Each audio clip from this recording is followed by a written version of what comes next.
Hello, class, and welcome to Interviewing Techniques.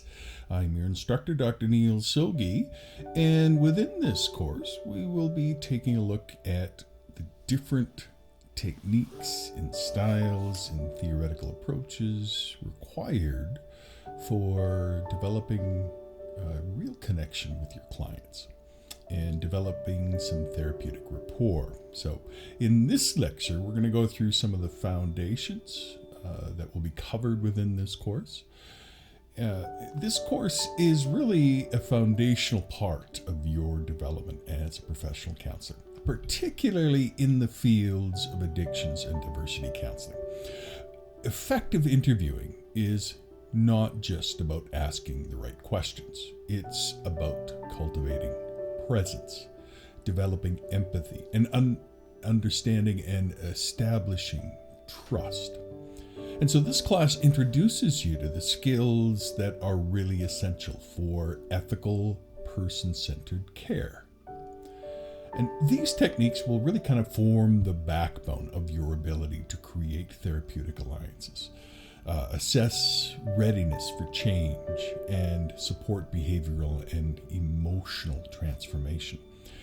And counseling, particularly in the addiction treatment field, takes place in very complex, often emotionally charged contexts.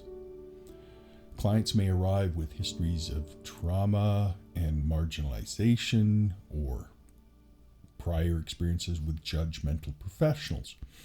And your ability to interview respectfully and compassionately can restore dignity and hope. So through some practice and some reflection, you'll learn a balanced structure with some flexibility. And you will learn when to guide and when to follow, and how to use your voice, and how to use silence, and how to use your body language intentionally. So we'll look at how cultural humility and awareness of systemic inequalities plays a role in every interview you conduct, whether you are working in a crisis center or a school or a treatment facility or a private practice. These skills are fundamental. And you will learn not just how to speak, but how to listen with the intention to understand and honor the client's perspective. So in today's introductory lecture, we explore the foundation of therapeutic interviewing. First, we start with the role of narrative, because storytelling is a natural human process. Clients share their stories in pieces. Remember, it's through language, but it's also through tone, through body language, and through silence. So good interviewing creates a space for those stories to emerge, to require patience and intentional listening.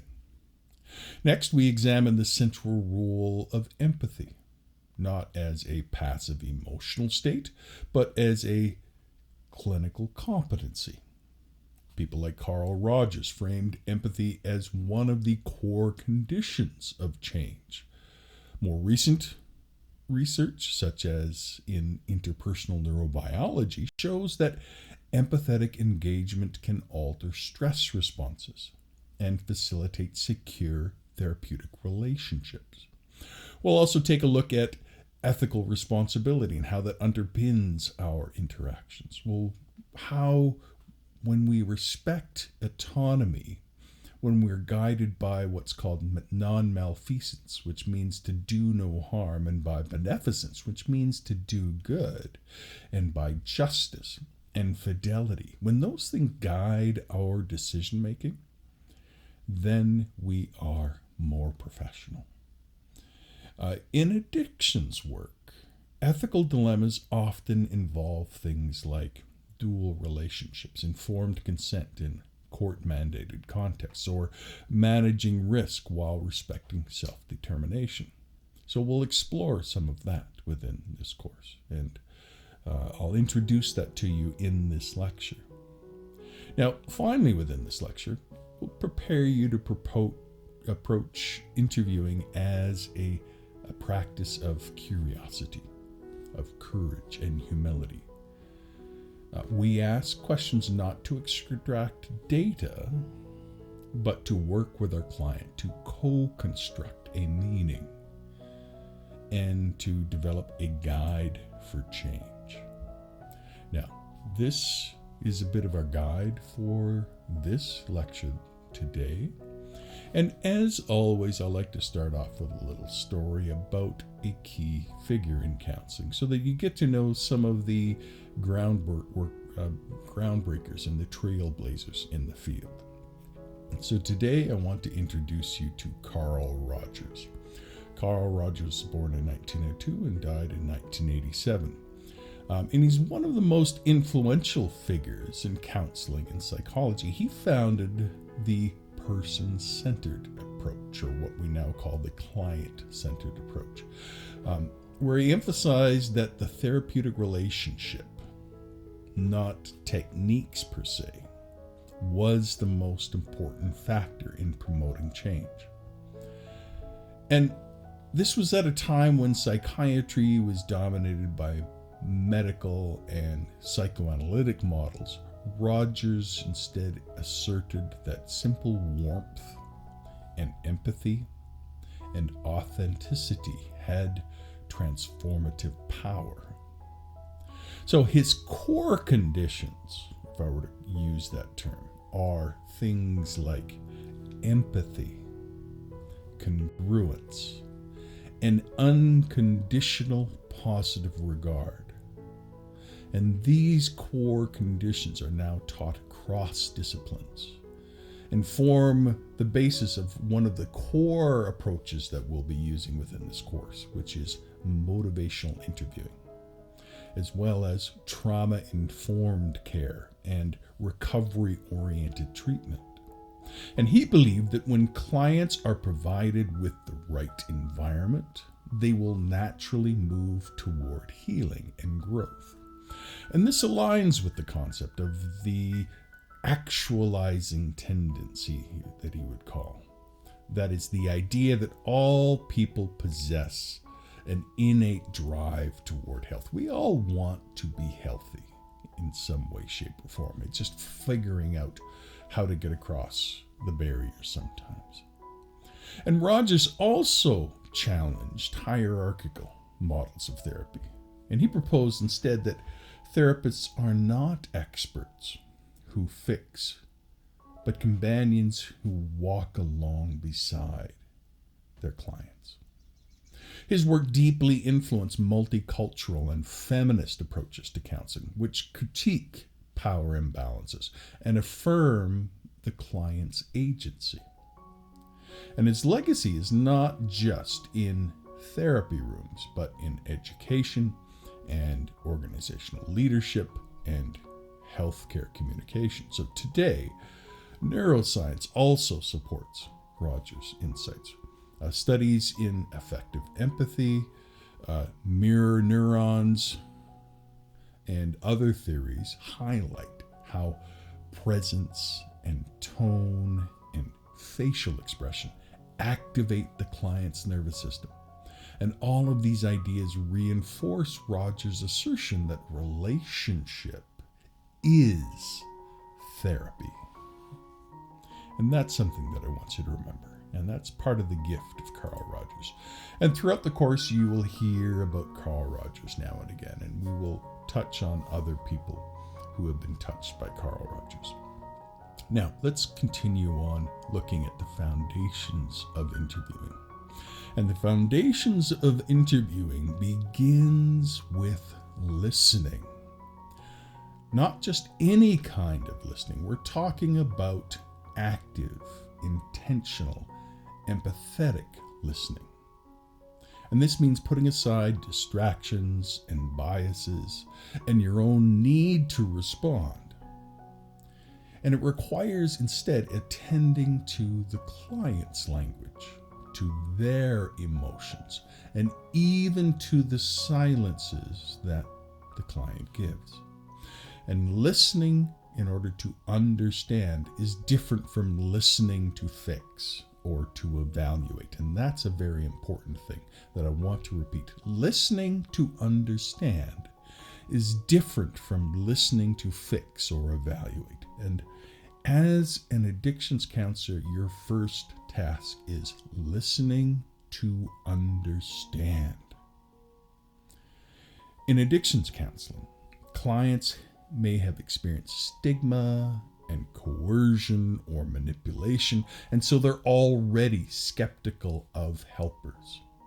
And so your ability to listen with openness and validation can change the trajectory of the relationship. And research shows that clients who perceive their counselor as empathetic are more likely to stay in treatment and report positive outcomes. Supportive listening involves verbal and nonverbal cues. And that's some of what we'll get into. Nodding your head. So just take a moment and nod your head. That is a simple nonverbal cue that people often forget to do. Eye contact can be very valuable. Reflective responses, having an open body posture. My general rule when I'm teaching students in person is you never cross your arms, you never cross your legs, you never cross your feet. That middle is always open in order to create an open body posture. When you cross the midline of your body, when you cross your legs or cross your ankles or put your hands across your body, you are closing yourself off. It's about protecting yourself. And you're not there for yourself as a counselor. You're there for the other person. So open up your body. And it's how we build psychological safety. Additionally, we must listen for what isn't being said, for things like ambivalence. I don't know what I want. I don't know how to do this. I'm not sure I want to do this. That's ambivalence. Or for shame, or even hope. We're listening for those things because sometimes clients test counselors by offering a partial truth. And our job is to notice and reflect that without judgment. And listening also supports client change in different techniques like motivational interviewing. The goal is to elicit change talk to get the client to bring up the topic of change. When the client's own arguments for change come up, then you have something to work with. But to get there, you must first earn their trust. And good interviewing is more than skill. It's presence and patience and humility. Of course, empathy and presence are often discussed in warm and humanistic terms, but in counseling, there are also measurable, trainable skills that predict treatment success. Empathy is essentially the capacity to enter the client's emotional world, to understand it, and to reflect it back with accuracy. It involves being attuned to both verbal and non-verbal communication. Presence means being fully engaged, emotionally, physically, cognitively, with the client in the here and now. And this includes managing your own distractions, regulating your own internal reactions, and grounding yourself so you can offer stability to the client. Now, in trauma-informed care, presence is a cornerstone. It creates the neurological safety needed for healing. So, empathetic presence does several things. It reduces cortisol, which is the stress hormone of the client. It reduces the heart rate variability of the client, and it calms their nervous system. It also fosters what some will call neuroception of safety, which is basically a sense that the environment is secure and the counselor is trustworthy.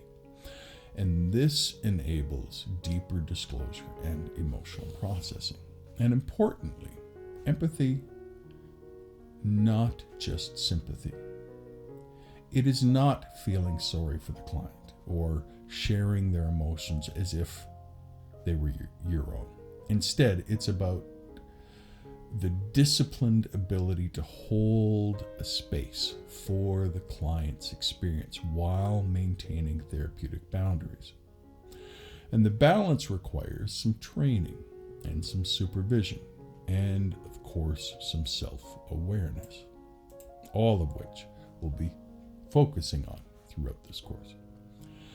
Of course, we also need to think as far as ethical interviewing, because ethical interviewing requires more than following a code of conduct. It involves moment by moment judgment about how to best serve the client's dignity and autonomy.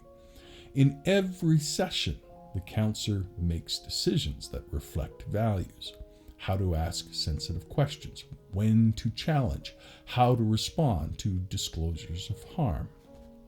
Respecting client autonomy means acknowledging their right to make decisions, even those we have not agreed with.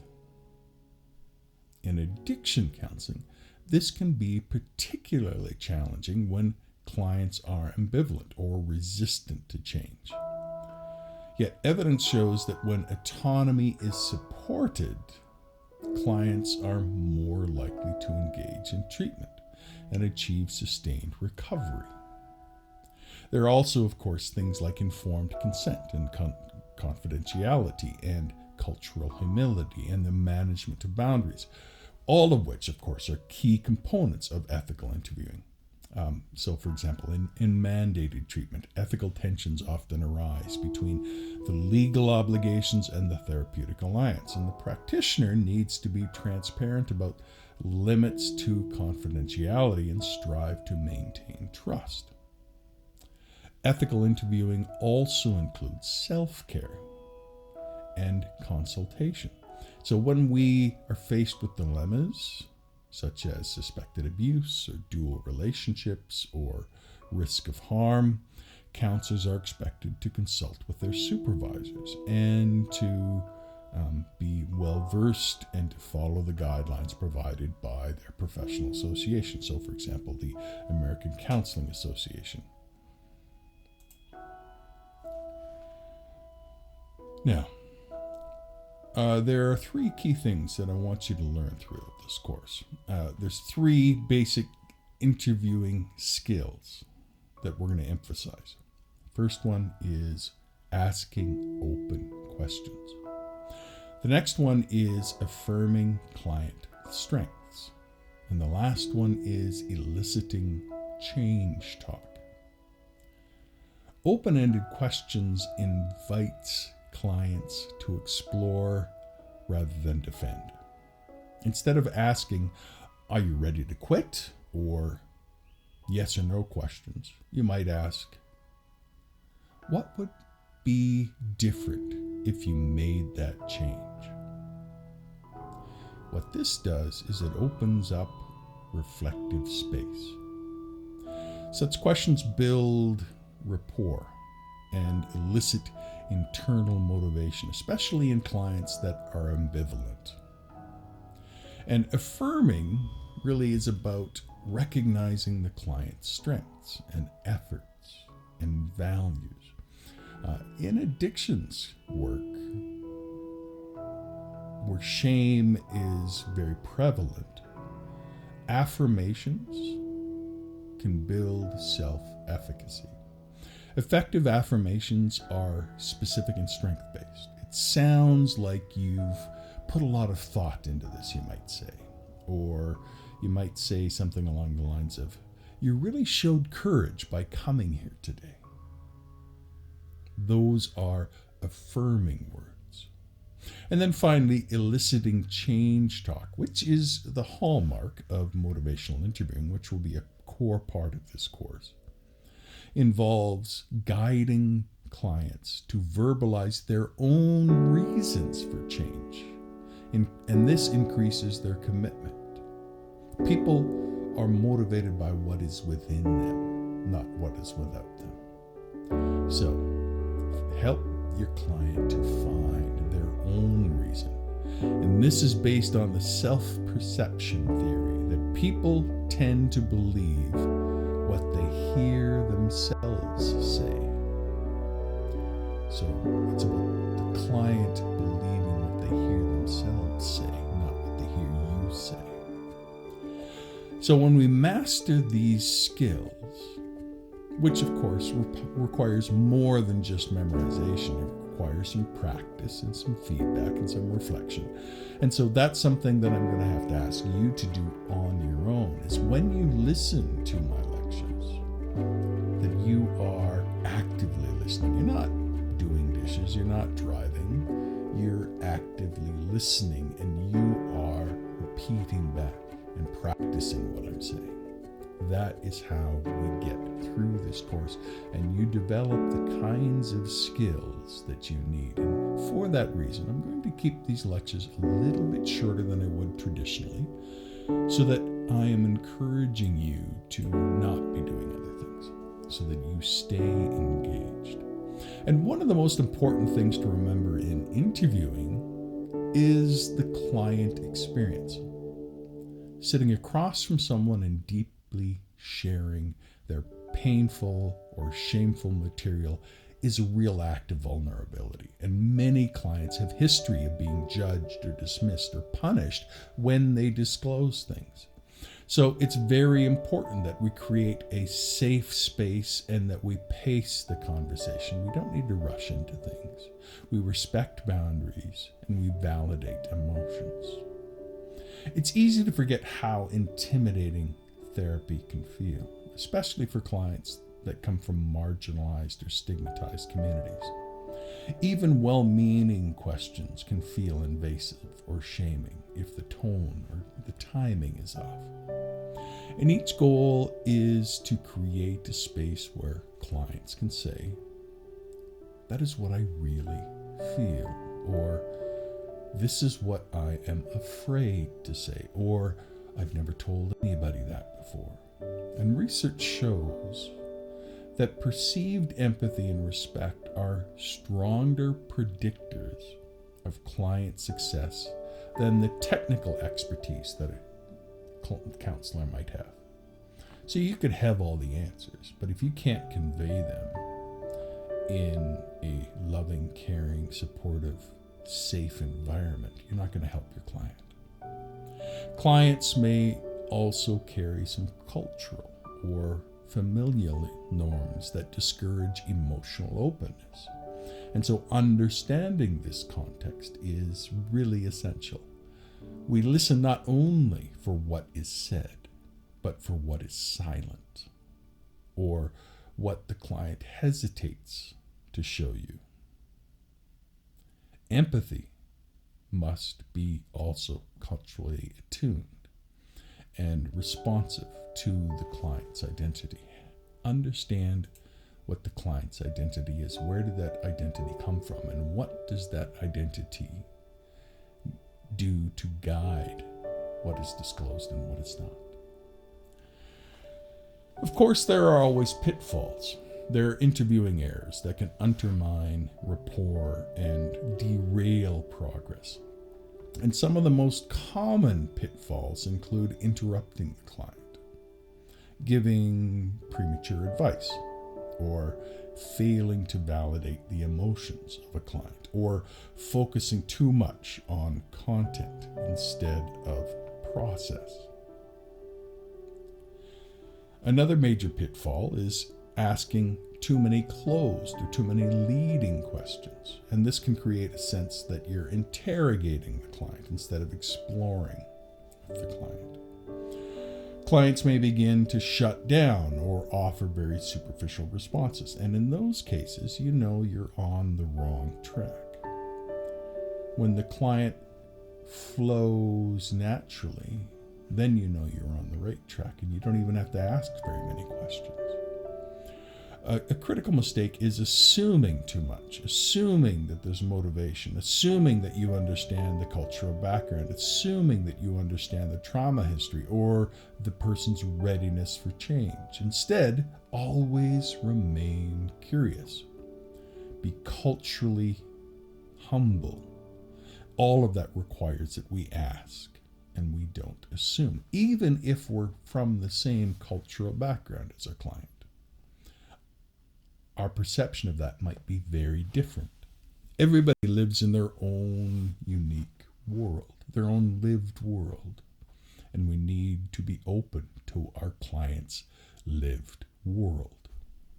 Sometimes counselors become overly focused on solutions or miss the opportunity to really witness and affirm the client's struggle. And other times we avoid discomfort and we change the topic. And that's where reflective supervision can help you as a counselor to identify those places where you are uncomfortable, and so you can avoid those pitfalls in the future. And ultimately, effective interviewing requires emotional regulation, deep listening, and a commitment to client-centered values. Now, remember, we're all human. Mistakes will happen, but with awareness and repair and humility, they become opportunities for growth. So always remember that. So, throughout this course, what can you expect? You can expect to learn not only techniques, but more importantly, attitudes and habits that form effective interviewing. We'll engage in, and I'll encourage you to practice some of these things, to do some role-playing exercises and some reflections. Hopefully you'll be able to do that as I go along, and you'll be able to repeat things back to yourself.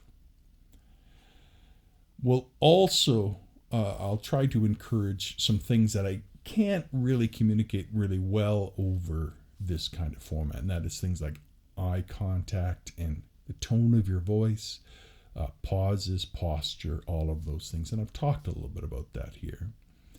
We'll also explore interviewing in the context of addiction and of trauma and of cultural diversity, as well as co-occurring disorders. I'll encourage you to consider ethical issues and learn to ask culturally respectful questions. We'll talk about interviewing children and adolescents and families and how to adapt to each of these unique approaches. So it's important to remember that you have a lived world and that is different from your client's lived world. So it's important for you to develop the skill of epoche, which basically means to suspend your own world and to enter the world of the client. And in order to do that, you first off need to understand, how does your race, your gender, your class, your cultural values, your lived experiences shape your presence as an interviewer? And then be humble about that and recognize that you are about to enter someone else's lived world. And that is a rare and deeply humbling thing. So let's review some foundational terms that will be core for this course. First one is rapport. When I talk about rapport, what am I talking about? That is when you have an emotional connection and a sense of trust that develops between the counselor and the client. And this is built through consistency and empathy and respect. And without rapport, no technique will work effectively. So rapport is the assumed background to everything. Then we have active listening. What do I mean by active listening? Active listening is really a set of verbal and nonverbal skills that demonstrate that you are paying attention, that you are understanding. It's paraphrasing what the person is saying. It's reflecting their emotions. It's summarizing back what you heard the client saying. And it helps the clients to feel heard and to encourage some deeper exploration. And then, of course, there's the client-centered approach. And this is the philosophy prioritizes the client's perspective, the autonomy of the client, and the goals of the client. Remember, that goes back to Carl Rogers. And it resists the urge to impose change or interpret from a very clinical lens. Instead, it's about following the client's lead, of course, with your own professional guidance. And as always, you will see in your notes that I always have a question at the end of each PowerPoint slide. And that is something that will be part of the course. These are questions that are guided to help you to prepare for your quizzes, but also to kind of solidify your learning for this lecture. So, the practice question here kind of reinforces all of these ideas. Counseling isn't about diagnosing or fixing. It's about accepting, empowering, and walking alongside. And these terms will guide your work throughout the course. Client-centered approaches are backed by decades of research. They work across cultures and treatment models because they honor the client's voice. So I want to say welcome to this course. So as we begin, remember that interviewing, it's a craft. It's like any art. It involves technique and intuition and practice. And so as you practice along with me, you develop your intuition, you develop your technique, but it takes some practice.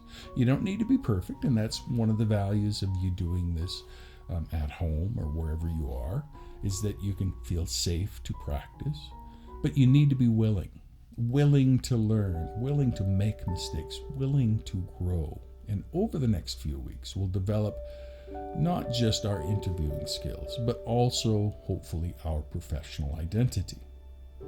You'll learn when to speak, when to be silent. You'll discover how presence, not just being there physically, but being there physically, emotionally, intellectually, can be a powerful force for change, and how asking a question can be powerful rather than giving advice or fixing. Interviewing is not just a skill you perform, it's an orientation to others. It's about compassion and curiosity and humility. Whether you end up working in crisis response or school counseling or substance abuse treatment or private practice, these skills will serve you well.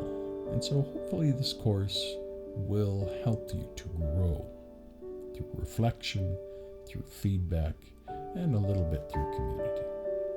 Hope you enjoyed this lecture, and you take care, and I hope you enjoy this course. You take care. Bye-bye.